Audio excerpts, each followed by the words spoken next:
오늘 본문은 이제 이 모압과 1절에 보니까 모압 자손 암몬 자손이 40사람과 함께 서서 여호사밧을 치고자 하니, 유다 왕 여호사밧을 치기 위해서 이제 모압과 암몬 연합 자손 40자손들이 이제 예루살렘을 에워싼 것입니다.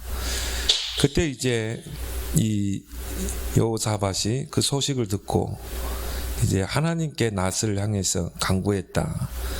그 온 백성의 금식을 선포하죠.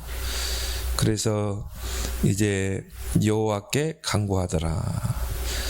이 여호사밧이 이제 여호와의 셋들의 앞에서 회중을 모아놓고 이제 하나님께 간구하는 기도입니다.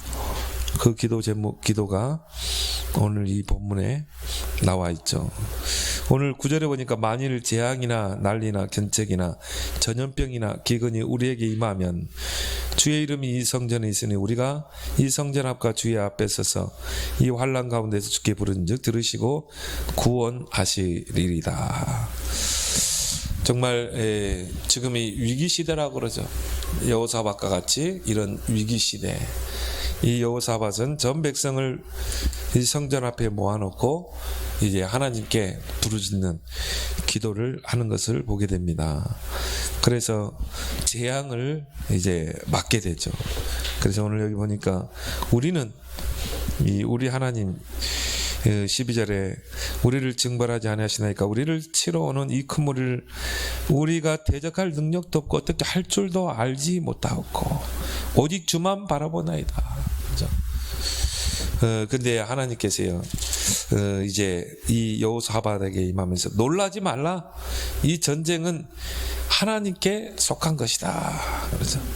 그래서 내가 너희와 함께하겠다. 그렇죠. 10절에 하반절에 보니까 이 큰 무리로 말미암아 두려워하거나 놀라지 말라. 이 전쟁은 너희에게 속한 것이 아니요 하나님께 속한 것이니라. 그렇죠. 17절에 이 전쟁에는 너희가 싸울 것이 없나니 대열 이루고 서서 너희와 함께한 여호와가 구원하는 것을 보라. 그렇죠. 그래서 우리가 기도하면 하나님이 행하시는 줄 믿습니다. 그래서 제목이 이 재앙 시대를 막는 전도자가 되자.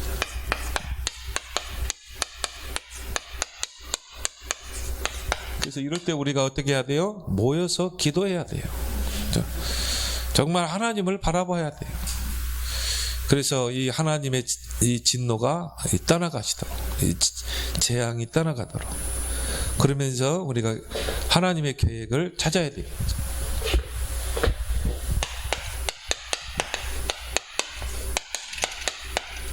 10절에서 13절에서 5절에서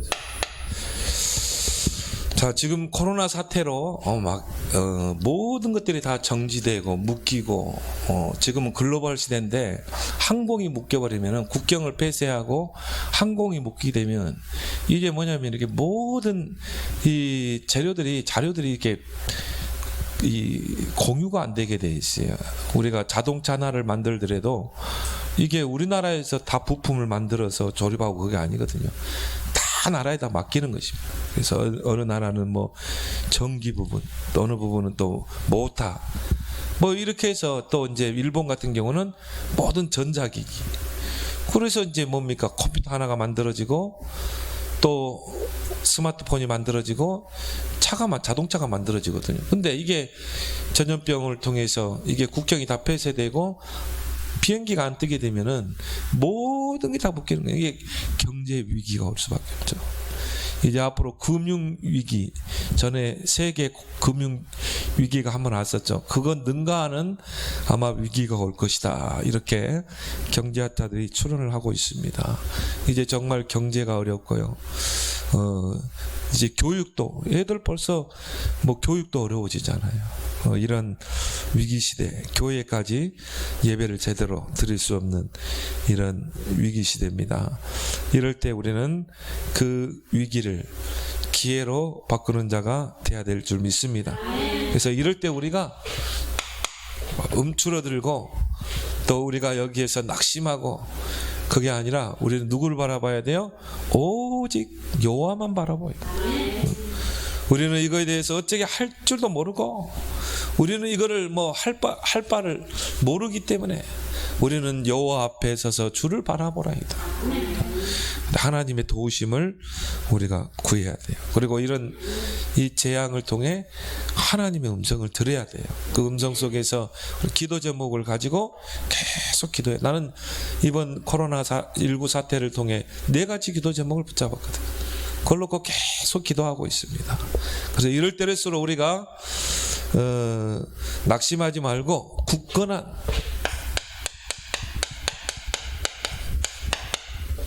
굳건한 성전의 신앙 회복해야 될 줄 믿습니다. 정말 그냥 신앙이 아니라 성전 신앙이다 이 말. 그래서 고린도전서 3장 10절에서 17절 여러분이 성전 신앙만 회복하게 되면요 절대 흔들리지 않아요. 그래서 너희는 하나님의 성전인 것과 그랬죠. 우리가 성전이라 이 말이에요. 하나님의 성령이 너희 안에 거하는 것을 알지 못하느냐. 그 하나님의 성전 여기서 우리가 해석할 부분들이 굉장히 많아요. 거기서 누릴 부분도 영적인 누림도 굉장히 많아요. 그걸 우리가 24시 누리면 어떻게 되겠습니까? 가는 곳마다 영적인 힘 또 믿음을 가지고 우리가 도전하게 되겠죠. 그래서 고린도전서 6장 19절에 같은 말이 나오고 있죠. 너희는 하나님께로부터 받은 너희 몸은 하나님께로부터 받은 성령의 전이다. 하나님 우리 안에 성령으로 계시잖아요. 하나님의 전, 성령의 전. 그래서 하나님께로부터 받았단 말이에요. 하나님께로부터 받은 성령의 전이기 때문에 이제 내 것이 아니에요. 내 몸뚱이는 내 것이 아니라 하나님의 소유인 줄 믿습니다. 그래서 우리는요 이제 내 마음대로 내가 사는 게 아니라 하나님의 영광을 위해서, 그렇죠? 하나님의 영광을 위해서 이제 하나님의 이 전으로 우리가 하나님께 영광 돌리는 그런 삶을 살아야 될 줄 믿습니다. 그래서 여기서 이제 우리가 뭐가 나옵니까? 성도의 가치가 나오죠. 나는 누구인가? 그렇죠? 나는 하나님의 성전이다. 하나님이 내 안에 계신다. 그렇죠? 영원토록 여기에 대한 뭐가 나와야 돼요? 답이 나와야 돼요. 이런 답을 가지고 이제 우리가 광야길을 가야 된다. 그러면 광야는 거칠고 많은 어려움들, 위기가 도사리고 있는데 이것들이 다 응답과 축복이 되는 거예요. 왜? 성전 신앙이 돼야 영적인 배경 축복을 누릴 수 있거든요. 그렇죠? 임마누엘의 기도. 근데 요셉은요 가는 곳마다 형통한 축복을 누렸잖아요. 왜? 하나님이 함께 하심으로. 그 말은 뭐며 정말 성전의 신앙을 누릴 수 있어야 돼요. 그래서 성도의 가치를 여러분이 딱 확인해야 된다 이 말이에요. 그래서 하나님의 전, 성령의 전이란 말은 이제 여러분들은 구별된 자다. 그래서 성도 그러잖아요. 구별된 자. 성전이란 말은 구별된 집. 그렇죠? 하나님이 이 성전으로 우리 안에 계시단 말은 이제 여러분은 구별된 자가요. 여러분이 세상 사람들하고 같이 뭐 일도 하고 하겠지만 구별된 자예요. 전혀 다릅니다. 그 말은 하나님의 계획 속에 있는 자래요. 그리고 하나님의 임재 속에 있다. 성전 안에는 누가 계세요? 하나님이 주인으로 계시잖아요. 그래서 그 말은 하나님이 우리 안에 임재하고 계신다. 그래서 그 속에서 우리가 하나님과 관계 맺고 또 대화하고, 그렇죠? 그 속에서 우리가 힘도 얻고 거기에서 우리가 신앙 고백도 하고 또 하나님께 간구하고 그걸 하나님이 기뻐하셔요. 그래서 하박국 3장에 17장 19절을 보니까 하박국 3장 17절 19절입니까? 보면은 하나님이여 우리와 대화하기를 원하시고 하나님이 나를 통해 기뻐하시고 춤을 추시며 또 하나님이여 막 흥얼거리고 너무 좋아가지고 여러분이 기분 좋으면 자꾸 흥얼거리잖아요. 하나님이여 막 우리 강유리가 너무 좋아가지고 자꾸 흥얼거리고 너무 좋아가지고 막 하나님의 찬송도 하고 임재, 하나님의 임재. 우리는 이제 그 하나님의 임재 속에 들어가야 돼. 하나님은 내 안에서 성전 삼고 나와 교제하기 원하는데 나는 딴짓 하면 되겠어요?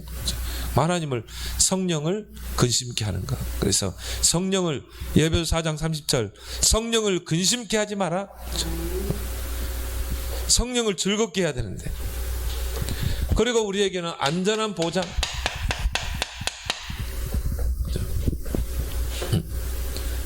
이게 성전이라니까요. 왜? 영원토록 너희와 함께 하겠다. 성전 삼고 보혜사 성령으로 이걸 알게 되면 어떻게 됩니까? 흔들리지 않죠.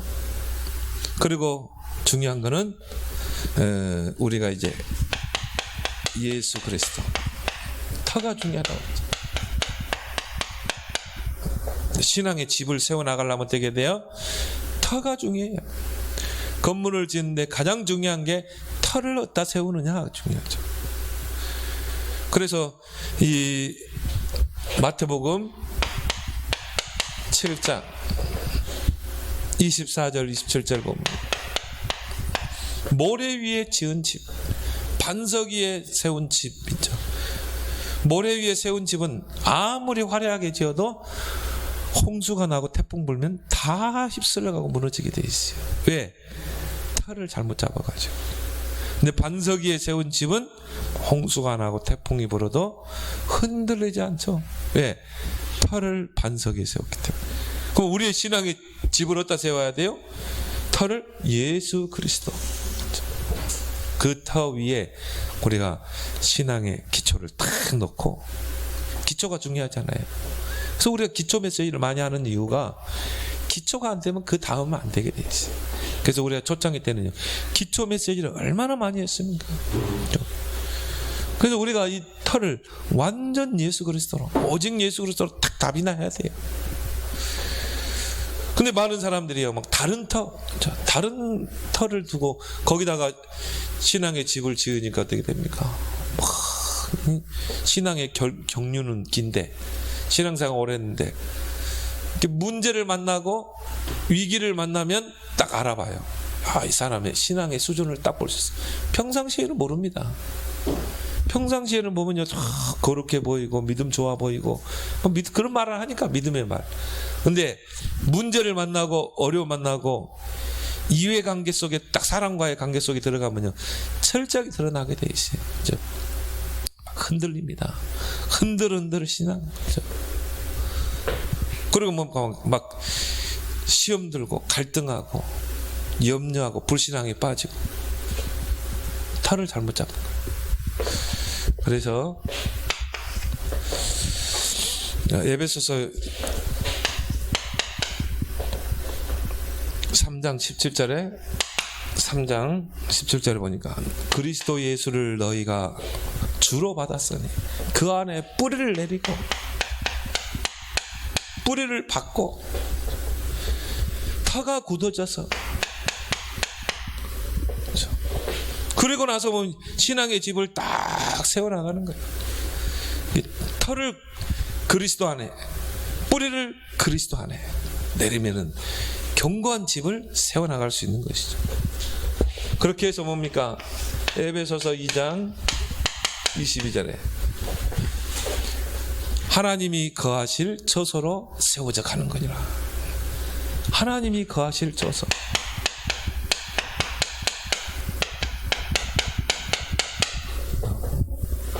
이렇게 신앙의 집이 딱 세워져 있네.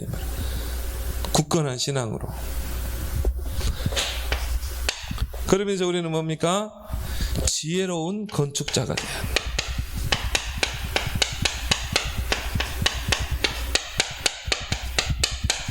이제 여러분이 건축자가 되는 것입니다.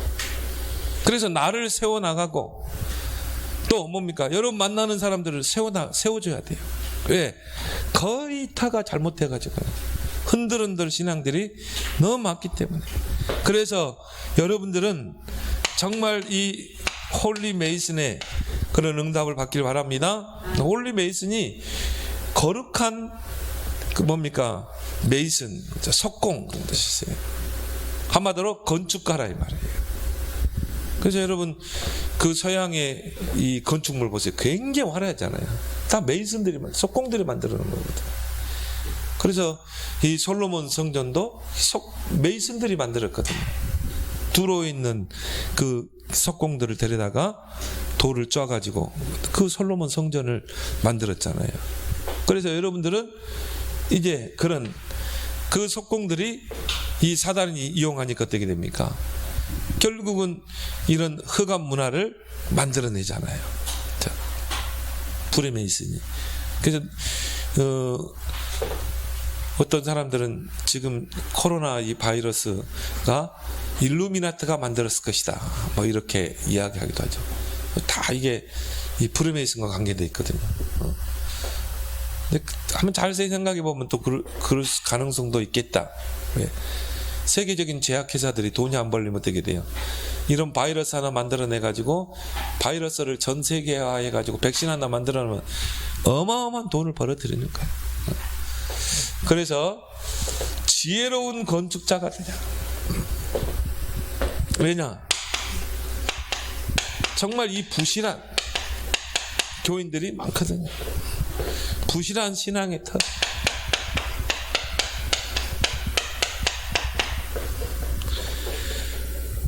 곧 무너질 자. 지금도 무너진 자 많고, 현장에 가보면 낙심한 자들이 얼마나 많습니까? 근데 딱 교회 다녔던 사람들이. 이런 사람들은요, 신천지의 표적이 되는 것이죠. 그래서 이런 사람들을 세워주는 다락방. 이번 온단에도 다락방에 우리가 응답을 받자. 다락방이 뭐냐? 이런 무너진 사람들을요, 복음으로 세워서 치유하고 세우는 자. 또 어떻게 보면은 하나님이 완전히 무너뜨려 가지고 복음으로 시작하게 하십니다. 그리고 어떤 사람은요, 완전히 뭐 경제 다 무너져 가지고 그렇게 해서 하나님이 다시 새롭게 복음 안에 터를 갖추고 이 사람을 신앙의 집을 세워나가는. 그렇게 해서 정말 이 시편 23편 26편 3절에 심지가 곧은 신앙, 흔들리지 않은 신앙으로 하나님이 세워나가는 줄 믿습니다. 여러분이 그 역할을 해야 돼요. 이런 홀리 메이슨의 역할. 첫 번째는 뭡니까? 하나님의 교회를 세우는 홀리 메이슨. 두 번째는 뭡니까? 무너진 자들을 세우는 홀리 메이슨. 가장 중요한 것은 그리스도의 제자를 세우는.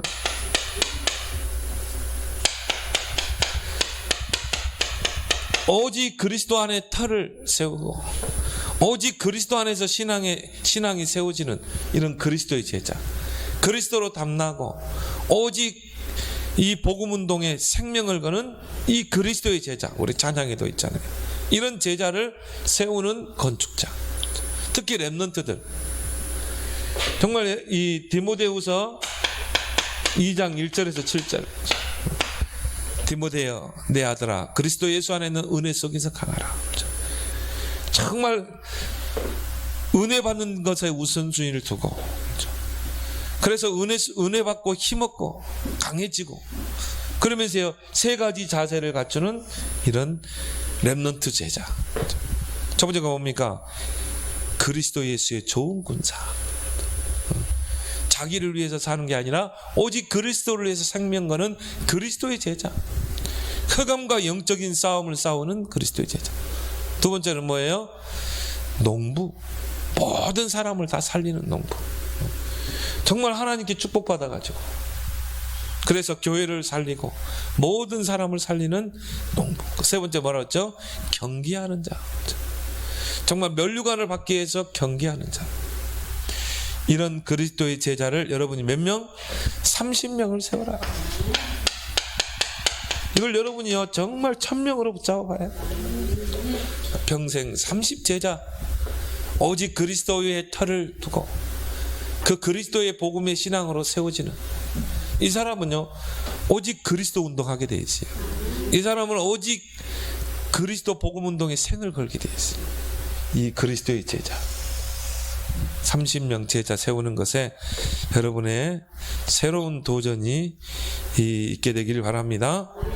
이걸 가지고 이제 우리는 어떻게 해야 돼요? 정말 위기 시대잖아요. 그래서 모든 위기를 기회로 바꾸는 자가 되라.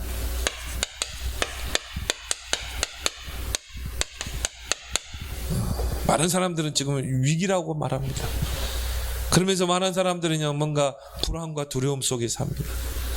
또 세계 경제학자들은 앞으로 세계 경제가 많이 어려울 것이다. 특히 자영업자들이요, 지금 계속 무너지고 있어요. 이럴 때 정부에서 막 이 긴급 재정을 쏟아붓고 12조 넘게 쏟아부어도 이게 안 되게 돼 있어요. 계속 다 무너지거든. 제가 우리 노예 모임이 있어서 식당에 가보니까 한 사람 없어요. 유명한 그 식당이라고 그러는데 가보니까 딱 두 테이블 있더라고요. 우리 테이블하고 테이블. 이렇게 장사가 안 돼요. 사람들이 소비를 안 하는 거예요. 그러니까 위기가 올 수밖에 없죠. 정말 이 하나님이 없는 사람들, 이 성전 신앙이 안 된 사람들은요, 이런 어려울 때를 위기라고 이야기해요. 그러나 정말 하나님이 함께 하시고 또 하나님의 성전을 소유한 성전 신앙인들은 그 위기를 우리는 기회로 우리는 바꿔야 될 줄 믿습니다. 그래서 위기 시대, 사람들은 위기 시대라고 그러죠. 근데 중요한 거는 뭡니까? 하나님은 위기 시대 때마다 큰 일을 행하셨다는 거. 렘넌트 7명을 보니까 하나님은 그 위기 속에서 하나님의 계획을 이루셨어요. 큰 일을 행하셨어요. 그래서 이 세상이 창세기 3장, 6장, 11장이기 때문에 위기가 올 수밖에 없어요. 뭐 나 중심이지. 영적인 중심이 아니라 물질 중심이지. 그리고 뭡니까? 하나님의 나라와 의를 쫓아 사는 게 아니라 오직 성공, 출세. 이걸 위해서 수단과 방법을 가르쳐. 이 고박사 보세요. 이 아이 완전히 돈의 노예가 된 거예요. 그래가지고 뭡니까? 돈을 벌기 위해서 수단과 방법을 가르치지 않고 자신을 속이고 인터넷상에서 딱 자기 본색을 드러내지 않으니까 어쩔 때는 흥신사로 딱 소개해가지고 어느 방송사의 사장을 접근해가지고 그러고 사기치고 또 어떤 시장한테는요 또 자기를 청와대 최 실장으로 소개해가지고 그러고 또 매덕 사기치고 뭐 이런 식이라. 그 어떤 기자한테는 협박해가지고 그리고 뭡니까? 완전히 그 어린 아이들을요 노예로 잡아가지고 완전 돈의 노예가 된 거라. 창세기 6장 11장 그거 가지고 자기 송금을 23억인가를 벌었다고 그랬죠. 그러니까 지금요 이런 위기 시대가 올 수밖에 없는 것입니다. 그래서 창세기 3장 6장 11장 그 시대에는 이 세상은요 분열 시대, 뭔가 다른 것에 집착하는 시대, 중독 시대, 이게 올 수밖에 없어요. 우리의 마음이 분열되어 있고 우리의 생각이 분열되어 있고 정신이 분열되어 있는 거야. 삶이 분열되어 있어요. 이게 정신병이에요. 이게 정신병은 뭐냐? 정신 분열이라고 그러잖아요. 분열 증세. 그러니까 뭐냐면은 막 행설수설하기도 하고요. 이 말했다 저 말했다 하고. 이게 정신이 분열되어 있기 때문에. 이게 집중이 안 돼 있는 것이죠. 왜 그래요? 영적으로 황폐되어 있기 때문에 그래요.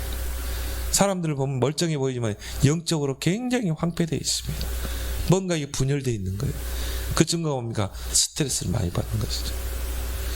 오직 스트레스 받으면요 자살하기도 하잖아요. 저는 그 이번에 그 고박사 그 텔레그램이라고 그럽니까?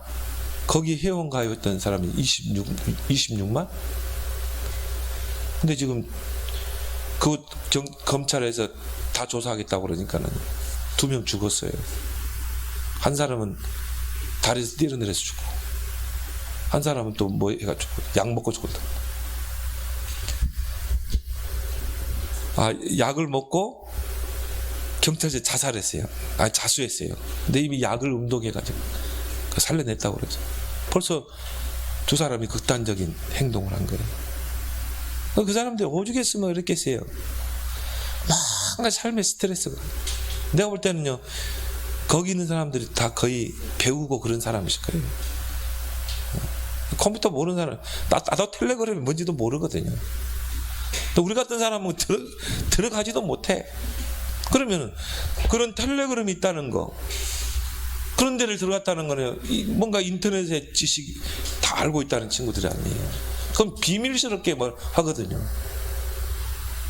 그러니까 이제 뭐 이런 보통 사람들은 몰라요, 그런 것들. 특히 증권, 주식 이런 사람들이요 빠삭합니다. 그러니까 내가 볼 때는 아마 좀 지성인 이런 사람들 고위층이 아마 들어갔지 않겠는가, 그렇게 보고. 이걸 다 경찰이 이제, 왜? 워낙 피해를 받은 애들이 많거든요. 심지어 보니까는 막 노예로 부려가지고 막 변을 먹겠더만, 변을. 그 변을 입에다 먹고 그거를 촬영을 해가지고 그 걔가 자기를 찍는 거예요. 별을 먹는 거 찍어가지고 그걸 보내주는 거예요. 그러면 사람들이 그런 자극적인 걸 요구한다는 거 아니에요. 요구하기 때문에 공급해 주는 것입니다. 완전히 뭐 변태잖아요. 그걸 왜 말해요? 모든 게 분열되어 있는 거예요. 영적으로도 분열되어 있고. 우리는 말씀 속에, 왜 우리가 예배 속에 집중해야 되고, 왜 말씀에 집중하고 기도에 집중해야 되는 이유를 알아야 돼요. 그래서 우리는 뭡니까? 오직 하나님께 집중해야 좀 있습니다. 오직. 그래서 우리가 예배 속에 막 들어가는 거예요. 훈련 속에. 여보세요, 보세요. 영적으로 분열되어 있기 때문에 다른 것에 집착하는 거예요. 막 게임에 집착하고, 그런 음란에 집착하고. 틀림없어요. 내가 하나님께 집중 안 되면 그래요. 그래서 우리 렘넌트들에게요, 하루에 한 번이라도 하나님께 집중하는 시간을 가지라는 거예요. 하루에 한 번이라도 기도 수첩하면서, 하루에 한 번이라도 정시기도 하면서. 그래, 렘넌트들은 기도문을 만들어줘야 돼요. 기도문을 만들어서 그걸 가지고 기도하도록 해줘요. 왜? 기도할 수 있는 내용도 없거든요. 정리가 안 돼 있기 때문에. 그럼 얘들에게 맞는 기도문을 딱 하루에 3번이라도, 아침에 하는 기도, 낮에 하는 기도, 밤에 하는 기도, 그걸 보면서 딱 기도하도록. 그리고 중요한 거는 기도첩을 같이 하고, 그날 밤에 이제 다음날 할 기도첩을 같이 하고, 기도 제목을 잡아줘야 돼요. 서로 포럼하면서. 그걸 가지고 내일 하루 그거 가지고 기도할 수 있도록. 그게 우리가 해줘야 될 거예요. 너 기도 좀 해! 이것만 하면 안 된다, 이 말이에요. 얘들이 기도를 통해 잠깐이라도 하나님 바라보도록 해야 돼요. 거기에서 오는 그 영적인 힘은, 파워는 굉장한 거죠. 그래서 우리 아이들이 집착의 상태를 뭐래요? 집중으로 바라보도록. 얘들이 성경을 못 읽어요. 지금 렘넌트 때 성경을요, 하루에 한 장이라도 조금 읽어야 되거든요. 그러면 이제 모든 영적인 상태, 이 정신 상태 다 바뀌게 돼 있어요. 하나님의 말씀이 이브리 4장 12절에 혼과 영과 간적 오수를 찔러 쪼갠다고 그랬잖아요. 마음과 생각까지 다 바꾸게 돼 있어요. 말씀. 기도할 때 내가 하나님께 집중하게 돼요. 그러니까 결국 보세요. 자, 정신이 분열돼 있지, 마음과 생각이 분열되니까 딴 것에 집착하는 거야. 그러니까 나중에요, 그러다가 딱 잡혀버리는 거예요. 이게 중독입니다. 못 빠져나옵니다. 나는 그렇게 봐요. 그 26만의 사람들이요, 거기 들어가가지고 돈 막 내고 회원 가입하고. 이게 뭐 더 자극적인 걸 요구하는 거죠. 더 자극적인 거. 그러니까 조 박사는 돈벌이 되니까 막 이제 여자들을 위협해가지고 네 신상 다 공개하겠다. 부모한테 다 알리겠다. 인터넷에 다 정보 공개해버리겠다. 이러니까는 애들이요. 뭐 순수한 애들이 다 순수한 애들. 지금 부모 알면 어떻게 돼 있어요? 학생들 알면, 친구들 알면. 사회에서 매장되잖아요. 그게 두려웠던 거죠. 그러니까 하라는 대로 다 한 거예요. 완전히 노예가 된 거죠. 그래서 지금 사회가 분노를 하는 것입니다. 26만 회원가입하는 다 밝히라는 거예요. 근데 참 그게 드러났던 게 이미 2018년부터 2018년도부터 그게 계속 됐대요. 근데 이제 대학생 그 기자단들이 그걸 파악을 했어요. 몇 명 대학생들이 고통당하고 있는 거를 이제 이야기했겠죠. 그래가지고 딱 추적에 들어가니까 이미 그런 방이 있었고, 텔레그램 방이 있었고, 여기에 수많은 피해자들이 있었거든요. 그래서 경찰에 신고를 했는데, 경찰에서는 정보, 자료 부족으로 끝내버린 거예요. 근데 걔들이 계속 그걸 끄집어. 왜? 자기 친구가 그거 당해 있거든. 자기 친구나 자기 후배들이 거기에 노예로 있는 거예요. 그러니까 이 대학생들이 계속 포기하지 않고 또 경찰에 또 이야기하고, 이거 수사해야 된다. 또 경찰에서 증거 자료 부족, 캔슬하고. 근데 모 신문사에서 그거를요 딱 취재를 한 거예요. 아, 이거 뭔가 취재거리가 되겠다. 그래가지고 이게 사회로 튀어나온 것입니다. 2018년부터 거의 2년이 다 묻혀지고 있었던 거죠. 그동안에 이 아이들이 얼마나 고통당했겠어요. 그러니까 완전히 중독에 빠져버리는 거예요. 이게 세상이요. 위기 시대 올 수밖에 없죠. 그러면 교회는 어떻습니까? 교회는요, 복음 놓쳐버리니까, 영혼구원에 관심 없으니까 교회는 철저하게 세속화 되죠. 그 말은 뭡니까? 세상의 문화가 교회 안에 다 들어와 버리는 거예요. 그래서 뭐 할 수 있다, 하면 된다, 해보자. 그 번영신학이라고 그러거든요. 긍정적인 사고. 복음은 긍정이 아니라 능력이잖아요. 근데 자꾸 막 할 수 있다, 해보자. 안 되거든. 이게 다 세속적인 부분들이 들어와 있거든요. 세속화, 물질화.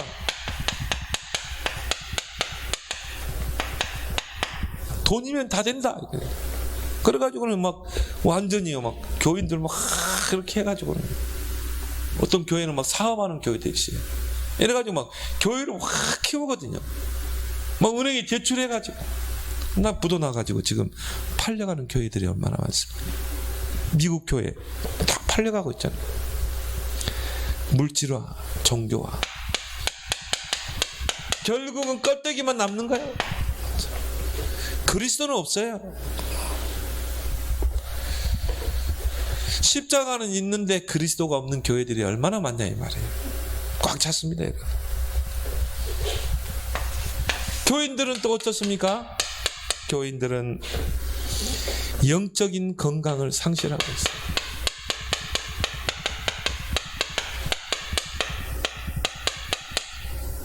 그래가지고는 완전히 면역력 다 떨어져가지고, 그래 뭡니까? 막 사탄이 막 침투해 들어오는 거죠. 우리 몸에 면역력이 떨어지면 어떻게 돼요? 병균이 막 파고 들어오는 것입니다. 그래서 완전히 영적으로 건강을 상실해가지고는 완전히 반 다 죽어가고 있어요. 그러니까 늘 세상 근심 걱정에 다 빠져 있는 거예요. 그건 다 하나님의 응답인데, 축복인데. 이렇게 해가지고 결국은 가는 곳이 어디입니까? 이란들은요 화려한 미끼를 던지거든요. 여러분 한번 들어봐요. 이 신천지 그 교리 1단계 한번 들어봐요. 누구나 쏠기도 합니다. 막 비유론으로 이야기해요. 비유론이 이제 그게 풍유적인 해석이라고 해요. 알레고리적인 해석. 성경 해석하게 보면 나와요. 근데 그게 굉장히 위험하며 성경을 가지고 해석해야 되는데 풍요적으로 막 해석, 알레고리적으로 막 비유론을 가지고 땅은 뭘 상징하고 나무는 뭘 상징하고 이렇게 해가지고 끌고 들어가서 이제 뭡니까 점점 세뇌시키는 거예요. 그래놓고 뭡니까 그때는 누가 있어요? 이만희가 있는 것이죠. 이단의 교주들 다 사기꾼들입니다. 그 사람들은 사기치는 데는 능해요. 근데 그 사기치는 방법을 성경을 가지고 있다. 이만희가 박태선 밑에 있다가 유재 밑에 있다가 그러다가 자기가 차린 거 아닙니까? 근데 거기에 사람들이 미혹돼 가지고 특히 젊은이들이 젊은 애기 엄마들이 다 빠져가지고 젊은 애들은 학생들은 집에도 안 들어오고 이게 세뇌되고 미혹의 형이 세뇌되고 이런 위기 시대 이럴 때 우리는 이제 올바른 교회를 회복하는 운동을 해야 될 줄 믿습니다. 나는 이번에 하나님이 이거 터뜨렸다고 봐요. 한국교회 침투에 들어간 이단들 다 드러내게 있어요. 이번에 교회들 막 그 확진자들이 나왔잖아요. 그 교회들 보니까 다 추수꾼들이 들어가가지고 추수꾼들이 들어가서 그 작업을 하다가 양성으로 왔어요. 보니까는 이거 신천지거든. 이번에 명단들 다 공개됐잖아요. 참 희한한 게 참 하나님이 하신 것 같아요. 신천지는 무조건 지문인식입니다. 그러면 그 사람에 대한 정보가 다 있어요. 뭐 20몇만 정보가 다 있습니다. 큰 교회는요 누가 들어왔다 나한테 몰라요. 근데 신천지는 교회 들어올 때 인식 찍고 가야 돼요. 그러니까 이번에 이제 뭡니까 이거 터지니까 과천 정사로 가서 그 자료 내놔라. 완전히 뭐 빼도 박도 못하는 거야 그 자료. 그래서 딱 보니까 우리 교회 막 어느 교회는 막 확진자가 나왔다 이 말이야. 확산되고 그래가지고 그 사람 확진자를 파악해 보니까 신천지 교족부에 나와 있는 거야. 그래서 그 교회 이 집사가 언제 들어와 했더니만은 좀 이상하다 했는데 이게 추수꾼이었구나. 한국 교회가 그걸 통해서요 이제 깨어나는 계기가 되는. 나는 그렇게 보고 있어. 그리고 더 이상 이단들 신천지가 교회 파괴하는 일이 없도록 하기 위해서 하나님이 드러나게 하신 줄 믿습니다. 그리고 우리는 이제 진짜 깨어나야 돼. 올바른 교회, 올바른 성도를 회복해야 됩니다. 정말 굳건한 신앙, 성전 신앙. 우리는 세울 이제는 기회로 도전해야 된다. 그래서 올바른 교회는 뭡니까? 언약을 붙잡는 교회. 초대교회처럼 138 언약 탁 붙잡고 그 언약의 흐름을 따라가는 교회. 우리 교회를 크게 세우고 그게 아닙니다. 언약의 흐름을 탁 따라가서 언약이 멈추면 멈추고 언약이 진행하면 진행하고 언약의 여정을 떠나는 교회. 이때 사단이 무릎 꿇는 거예요. 그래서 절대 언약을 붙잡을 때 사단이 무릎 꿇게 되는 것입니다. 저 성경에는요 이 언약의 흐름이 나오잖아요. 여자의 우선이 뱀의 머리를 잡아. 위기시대 때마다 노예시대 때 출애굽기 3장 18절에 피제사를 드려라. 포로시대 이사야 7장 14절 처녀가 잉태한 아들 낳을 것이요 그 이름을 임마누엘. 성경의 복음의 큰 흐름이죠. 큰 흐름. 뭐 중간중간에 뭐 방주도 나왔고 중간에 삼직도 나왔고 세절기도 나왔고 했지만은 성막 성전도 나왔지만 큰 복음의 흐름의 줄기를 우리는 볼 수 있어야 되는 것이죠. 그리고 이제 신약시대 와서 주는 그리스도시요 살아계신 하나님. 선명하게 나와버렸잖아요. 그리스도시요 뭡니까? 왕, 제사장, 선지자시요. 거기에서 초대교회가 사도행전 1장 1절 3절 8절 138 언약 붙잡고 초대교회가 딱 시작하게 되잖아요.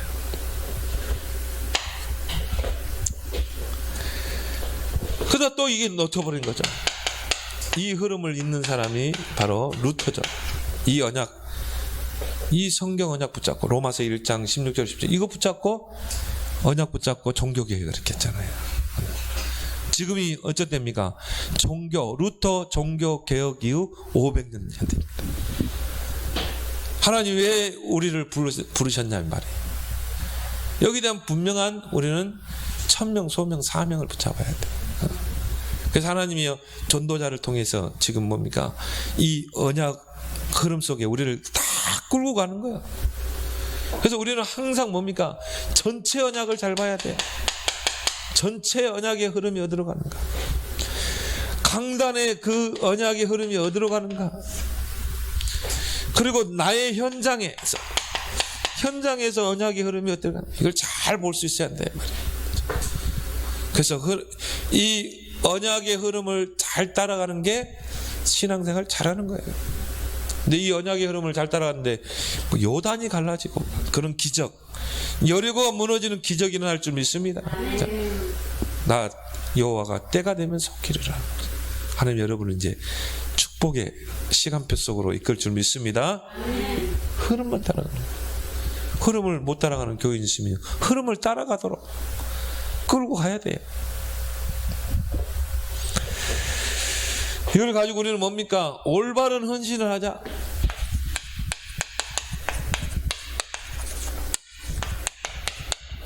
올바른 헌신을 우리는 하자는 것이죠. 초대교회처럼 어려울 때 헌신했던 교회가 초대교회죠. 그래서 우리에게 복음 가지고 올인하자. 모든 무너진 것을 살리는 올인하자. 그래서 교회를 세우는 헌신, 가정을 세우는 헌신, 그리고 뭡니까? 이제 진짜 나의 산업을 이렇게 세우는 헌신. 그리고 이제는 올아웃, 이제 밖의 현장을 살려내야 돼요. 저 창세기 3장, 6장, 11장의 그 현장을 우리는 이제는 살려내는 것이죠. 이게 다락방이래요. 초대교회는요, 곳곳에서 모이는 교회, 흩어지는 교회. 모여서 은혜 받고 언약 붙잡고 흩어져서는 곳곳에 다락방 운동이 있어요. 그러니까 일시에 3천 제자가 일어나죠. 그리고 이제는 그거 가지고 올 체인지, 모든 걸 다 바꿔버리잖아. 복음으로. 뭐 누구 가수 오니까 바꿔 모든 걸 다 바꿔. 나 가사가 좋더라고요. 보니까 아주 노래도 잘하는데, 그래서 야, 저걸 복음으로 해석하면 진짜 좋겠다. 바꿔 모든 걸 다 바꿔. 나중에 알고 보니까 정수기를 바꾸라는 선전이더라고. 그래서 그러고 막 이렇게 춤추면서 바꿔 하는데 나중에 보니까 정수기 바꾸래. 그래서 결국 정수기 바꾸라고 저 노래를 부르고 그 화려한 옷을 입고 여기다 비녀 꽂고 막 그랬구나. 우리는 복음으로 다 바꿔야 될 줄 믿습니다. 그래서 위기를 다 기회로 바꾸는 자가 되자. 또 우리는요, 이 위기 시대 이제는 정말 개인 집중 시간표,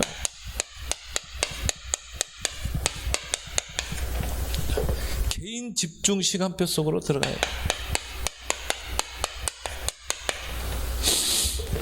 그래서 우리 랩런트도 그렇고요, 이제는 정말 집중 속으로 들어가야 돼요. 그래서 우리의 뭔가 각인 뿌리 체질들을 다 바꾸고, 우리의 예틀을 깨고 세틀을 바꾸고, 이제 이런 집중 시간표 속으로 우리가 다 들어가기를 바랍니다. 그래서요, 우리는 24 누림 속으로 들어가자. 24 누림. 그것도 뭡니까? 62가지를 가지고, 62가지 가지고 여러분이 이제 24 속으로 들어가는 누림 속으로. 저는 이제 지금 이 62가지를 계속 묵상하고 있어요. 묵상이 기도잖아요. 생각해 보는 거예요. 적용도 해보고, 이걸 내가 어떻게 실천할 것인가, 그것도 생각해 보거든요. 그러면서 뭡니까? 오직 유일성 재창조, 이걸 또 생각해 보면서 나의 오직이 뭘까? 나만의 오직이 뭘까? 그걸 생각해 보는 거예요. 이걸 어떻게 유일성으로 끌고 갈 수 있을까? 이걸 생각해 보기도 하고, 또 우리 자녀들을 놓고 보면서요, 우리 자녀들의 오직이 뭘까? 하나님 우리 자녀에게만 주신 오직이 있을 텐데, 또 그걸 놓고 기도하. 하나님, 우리 자녀에게 주신 오직을 하나님 보게 해 주십시오. 우리 자녀들이 그걸 보고 그걸 놓고 정말 10% 1%로 가도록 도전할 수 있겠다. 그걸 보거든요. 그래서 우리 아이들의 성향, 성격은 뭔가, 잘하는 걸 뭘까, 이런 걸 자꾸 뒤져. 또 우리 둘째 같은 경우는 뭐 만드는 걸 잘해요. 뭐 만드는 거 잘하거든. 머리 구조가 그런 것 같아. 우리 유일이의 오직이 뭘까? 그걸 좀 생각해 보면서, 위기 시대를 보면서 뭔가 인생 작품을 남겨야 될 텐데, 노바디. 다른 사람이 할 수 없는 그 뭔가를 할 수 있어야 되는데. 근데 잘 만드니까 다른 사람이 못 만드는 뭔가를 만들어내면 좋지 않겠느냐. 이런 생각도 한번 해보기도 하고. 그러니까 뭐냐면은, 뭔가 작품을 만든 사람들은 특징이 뭐냐, 엉뚱한 생각을 해보는 거야. 엉뚱한 생각을 하는 게요, 이게 뭔가 작품을 만들어내는 것이요. 그리고 두 번째 특징이냐, 얕은 어릴 때부터 뭘 만들어요. 자꾸 만들어봐야 돼. 그러다 보면 나만의 뭔가 작품을 남길 수 있다 이 말이에요.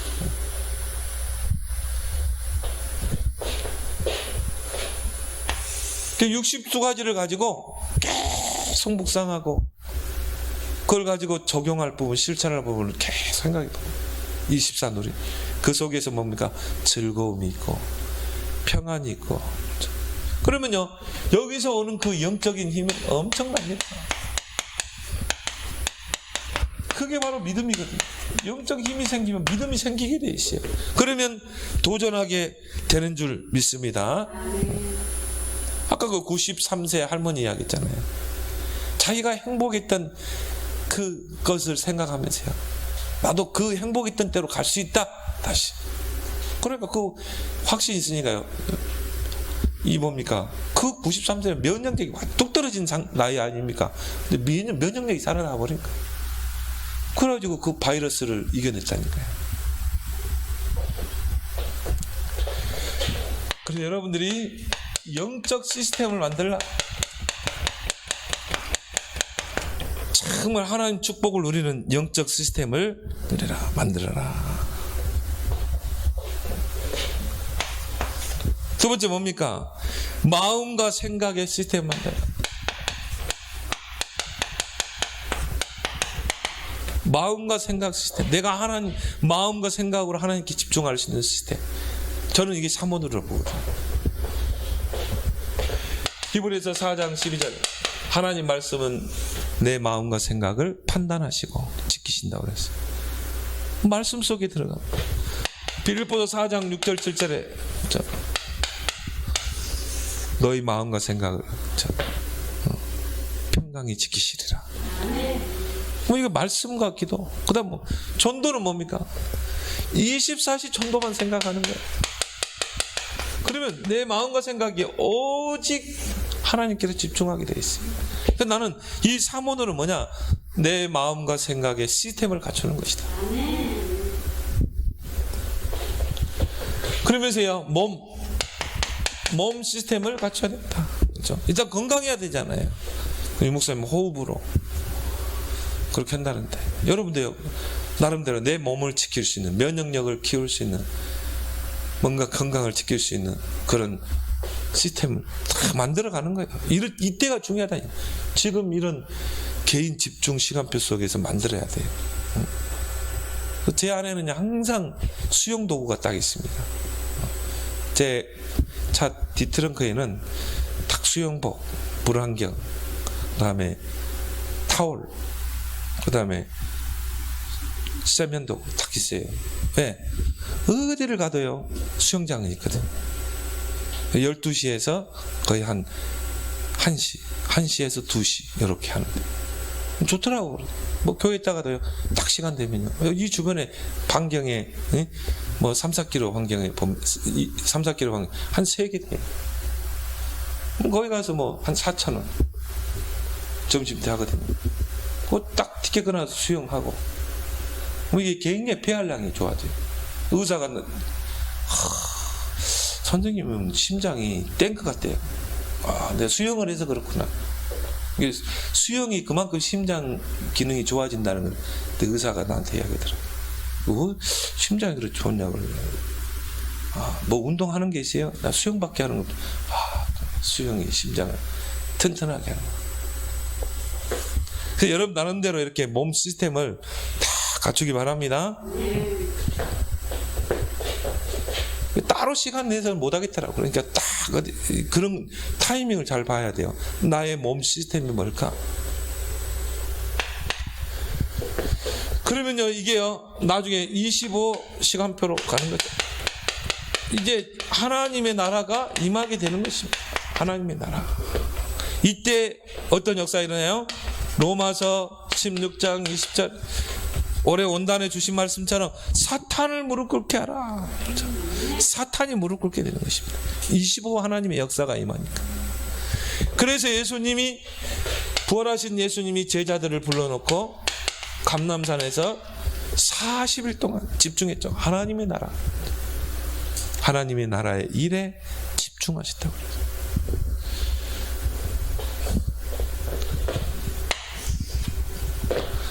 그럼 어떻게 돼요? 이제 영혼 시간표 속에 영혼 시간표가 딱 임하는 것입니다. 로마서 16장에 25절 27절에 보니까 그렇죠? 영세전에 감춰진 것, 지금 드러난 것, 또 미래의 세세 무궁한 것, 이렇게 다 이 세 가지, 유 목사님 과거 현재 미래라고 하죠. 이런 응답들이 이제 다 쏟아질 있습니다. 그래서 하나님이 다윗에게 뭐라고 했어요? 내가 너와는 영원한 언약을 맺겠다고 그랬어요. 솔로몬이 잘못했는데요, 솔로몬이 그 우리아의 아내를 겁탈하고 그랬잖아요. 근데 하나님 뭐랬습니까? 내가 네 아비 다윗과 맺은 언약이 있기 때문에 네 잘못한 것을 네 대에는 내가 추궁하지 않겠다. 네가 죽고 나서 네 후대에 내가 그 죄값을 묻겠다고 그랬어요. 그래서 솔로몬 시대 때는 하나님이 태평하게 했어요. 우리아의 아내를 취했다니까요. 우리아를 간접 살인하고, 살인죄, 음란죄거든요. 하나님 앞에 큰 죄예요. 근데 하나님이 다윗에게 그 죄를 묻잖아요. 다윗이죠. 다윗이 그 했는데 내가 네 대에서는 내가 이거를 묻지 않겠다. 그래서 솔로몬 때까지도 거의 묻지 않았다고 보는데, 솔로몬이 이제 부귀영화를 다 거머쥔 거예요. 우리가 진짜 하나님 앞에 바로 서면 우리 자녀들이 솔로몬 같은 축복 받을 줄 믿습니다. 근데요, 솔로몬 이후에 이스라엘 두 쪽으로 갈라지고, 그 자녀들이 이제 완전히 영적으로 둔감해가지고. 그렇지만 하나님은 다윗과는 영원한 언약을 맺었어요. 왜? 다윗을 통해 그리스도가 오셨잖아요. 그렇죠? 우리가 붙잡은 언약은 영원한 언약인 줄 믿습니다. 세세 무궁토록. 그렇죠? 그럼 여러분이 이제 진짜 이 축복 속에 들어갈 시간표예요.